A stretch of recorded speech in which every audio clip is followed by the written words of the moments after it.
Hi Taurus, welcome back to the Astrology 33 channel. This is your August 2022 tarot reading. Thanks to those of you who liked, viewed, shared, and subscribed to the channel. I appreciate all of that. And for those of you new to the channel, as far as what we have in front of us, it's a Celtic cross spread as always, and I'll also pull the Four Agreements, Wisdom in the Oracle, and Mudra card for you guys.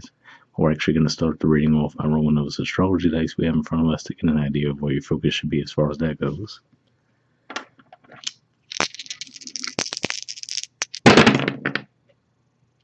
All right. So we have Jupiter, and Jupiter is actually in your 12th house, Aries, and it'll be retrograde all month in August. We have Aquarius. Aquarius is actually your 10th house of career and social status, and we have Saturn retrograde there, and of course there's going to be a full moon around the middle of August in Aquarius too, so it makes sense that pops up. And we have 12. So 12th house energy for you guys is Aries, and we were just talking about how Jupiter will be retrograde through there. So yeah, looks like a lot of behind the scenes activity around spirituality, blind spots, and mental health possibly. So we'll keep that in mind as we go through the main spread. All right, in the main situation position, we have the Lovers, and in the Challenger obstacle position, we have the Ace of Pentacles.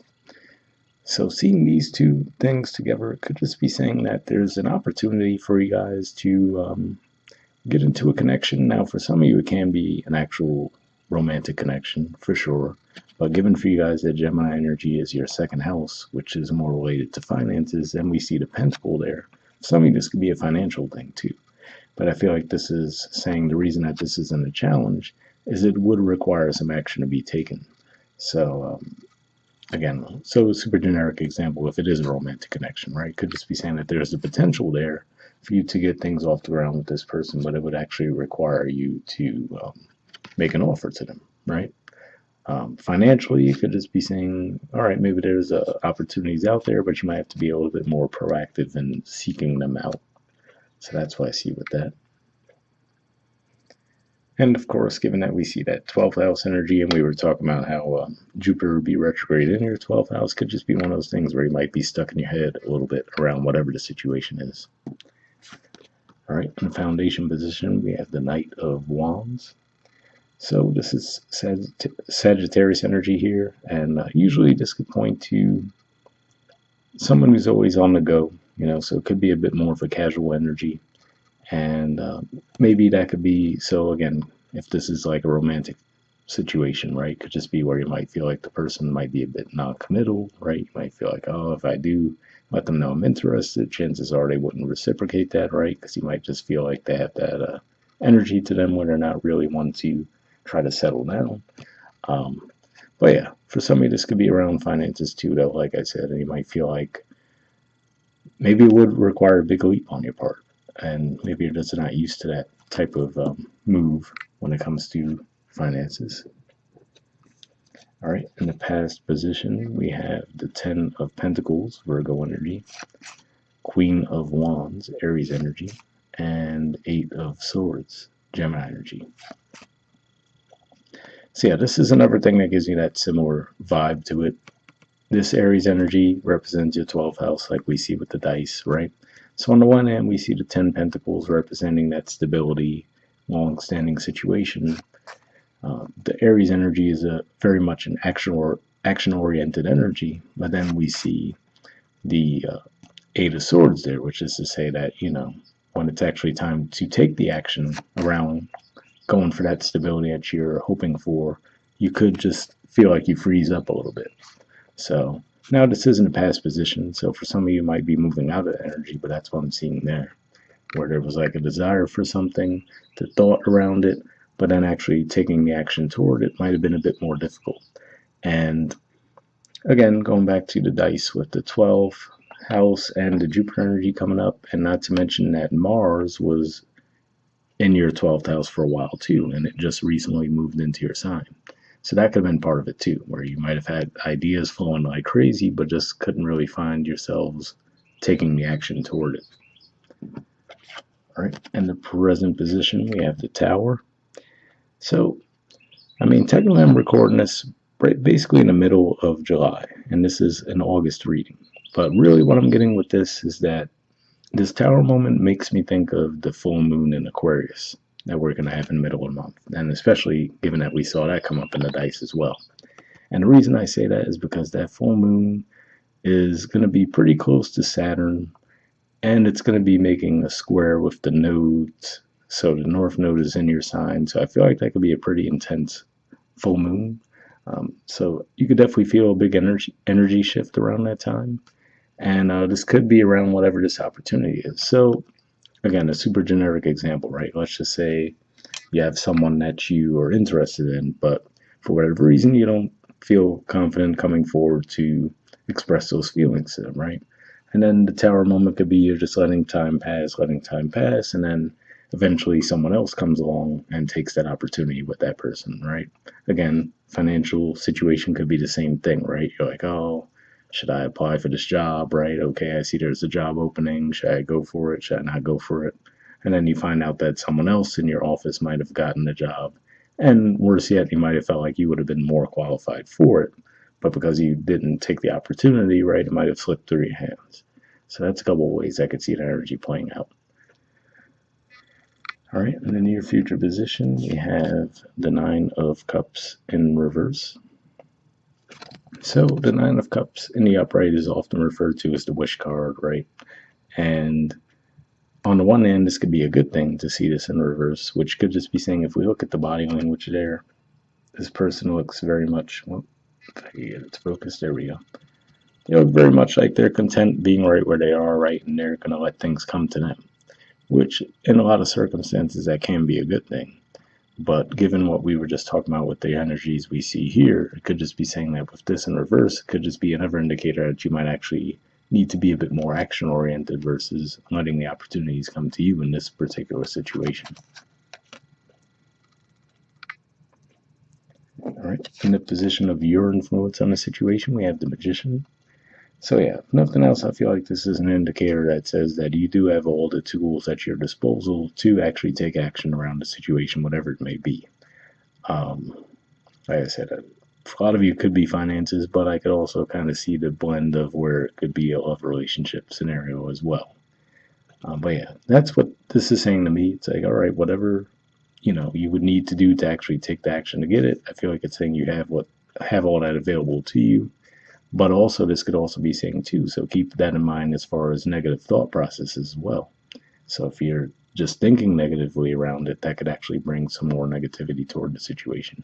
I wouldn't always say that's the case, but given that this is coming up in your influence, I feel like that's saying that your thoughts can definitely manipulate things. So whether you want them to be positive or negative, right, that could alter the course of things. All right, in the position of the environment's influence in the situation, we have the Two of Cups reversed. So yeah, to me, this is another indicator, which is to say that I feel like this is going to have to be something where you would be the one to take the action, right? So I don't necessarily feel like seeing this in the reverse is pointing to a lack of success in a situation, just more of saying that whoever's on the other side of this equation, whether it's a business deal or a romantic connection, I feel like this is saying that they wouldn't be the ones to make the move. So I feel like it's more falling on your shoulders this month for whatever reason.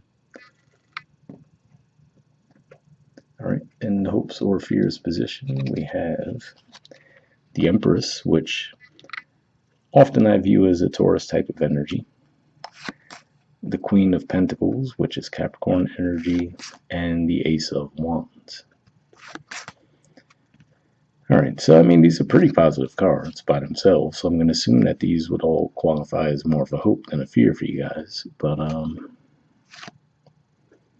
yeah, I feel like this is saying that, for a lot of you would like to at least buy some time, if nothing else, right? To just wait it out a little bit more, to be able to look and see, like, okay, can I just stay in the situation and see if something comes my way, right? So, as opposed to taking the action, because the Ace energies and the Page energies are very similar to me, but it's just one of those things where the Ace represents the idea, so we always see the hand come out of the cloud there, whereas the actual Page represents taking the action toward that idea. So yeah, Could just be one of those things where you're still hopeful that they would come to you in whatever the situation is, but it looks like you're going to have to be a bit more proactive.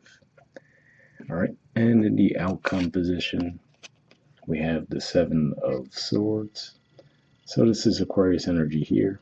And again, this could be an indicator going along with what I was saying with the Tower that full moon is going to be pretty potent for everyone, but particularly for you guys because, like I said, you guys have the North Node and Uranus in your sign. And that full moon's pretty much going to make a square aspect with them, which is a very tense aspect. So it could hit you pretty significantly as far as the full moon energy goes. And not to mention, we saw that come up in your dice too. So could just be saying that that's going to be the key. I feel like there could definitely be a shift there one way or the other.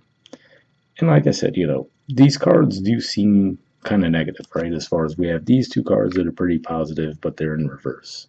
The Tower, no one likes to see the Tower in a reading, and Seven of Swords is not a popular card to get either in a reading. But at the same time, I feel like this is more of pointing to your ability to alter the path around the situation. And like I said, it just seems like you would have to take the action. Now, on the one hand, if you're not ready, you're not ready, right? So if you truly feel like you're just not ready to take the action, then these cards here could just be saying that, well, things won't take off. They won't get off the ground, but if you're not ready, what can you do, right? But that Tower, like I said, I feel like that could represent where you might find out around whatever the situation is. And the more I'm looking at this, I'm getting more of a career vibe, even though it does look like it could definitely be love for some of you too. So, like I said, that'd be the perfect example, right? Like you're in your current job, you find out that there's a job opening that's a better position, right? Maybe it pays more, and you're sitting on the idea like, oh, should I apply? Should I not apply, right? And then you find out someone else got it, and they weren't even as qualified as you were, but they actually, because they did apply and they interviewed, they end up getting the opportunity. So that's just a generic example of how I can see these energies playing out. So it's not like doom and gloom per se, but it's just one of those things where it's saying, if you see something you want, they might have to take the action this month. All right, moving on to your 4 agreements card, we have always do your best. And it says take action without expecting a reward. Okay, let's see. It says do your best and take action because you love it, not because you expect a reward. When you take action without expecting a reward, you enjoy every action, and you can even receive greater rewards than you imagine. It's an interesting message there, pointing to a bit more of like a selfless type of energy. But yeah, hopefully that resonates with you. And then next we'll move on to your Wisdom of the Oracle card, and you guys have got Clean It Up. There's the artwork, and the number is 21.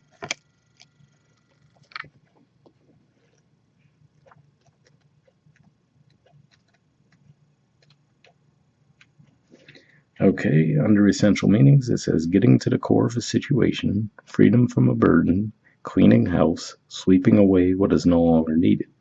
The Oracle's message: ever feel so bogged down with emotional gunk that you can't think straight? Could you be surrounded by physical clutter in your home too? Too much work? Overwhelmed? Time to clean house. Every item out of way natters away at you. Every unresolved resentment, every comparison to others that leads to a sense of lack takes up energetic space. Every unpaid bill just adds up to an unnecessary feeling of being overwhelmed. Now is the time to free yourself by energetically cleaning house. Just do it. Make room for the miracles that are lining up for you. So yeah, pretty positive message there. And it's interesting too where I mentioned that sentence that really popped out to me was make room for the miracles that are lining up for you. That made me think of the Lover's card, where we see like the angel type figure in the background, right? So to me, that makes me think of things being worked out behind the scenes. And then this could just be saying that Ace of Pentacles could just be that blockage, right? It's almost that cloud preventing that from moving forward. So hopefully that resonated. The relationship message says time to clear the air, take a look at your side of the street, and say what's on your mind. Sweep away the old stuff so that a spring breeze can flow through with new energy. It's the perfect time to do an inventory of your dynamics and see what's yours and what's not yours to clean up the relationship. Everyone brings some baggage. Sort through what you brought with you and let go of what is no longer needed. Become unencumbered and your relationship will flourish. So yeah, definitely an interesting message there. So for some of you, this might even be someone that you've already had a thing with, and maybe there was some kind of a separation, and it could just be as simple as that, right? So maybe you're both waiting for the other to come forward to start the reconciliation, right?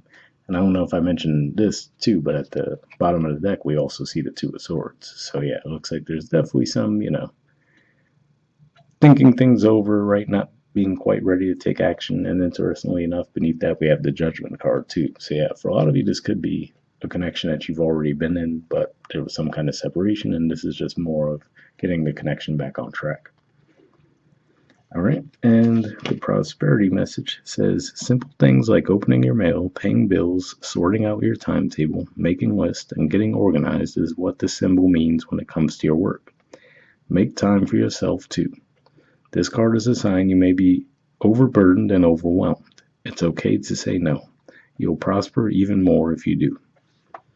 So interesting message there, because I think maybe a couple months back you guys did have a reading where it was talking about you did have a ton of work to do. So I don't know if this is like a residual effect of that or what, but hopefully that resonated either way. And lastly, we have Mudra. So this is your Mudra here. It's the Abhaya Mudra. And the keyword for it is courage. All right. And there's the info on it. If you want to pause it or take a screenshot to read what it has to say. But under benefits, it says calms the mind, reduces anxiety and inner conflict, removes attachment and aversion to thoughts, emotions, and sensations, serves as a form of protection from negativity. So it does sound like it could be beneficial for you guys. And if you think so too, we'll put the name of it in the description of the video as always. We'll wrap up there and I'll see you guys next month. All right, bye.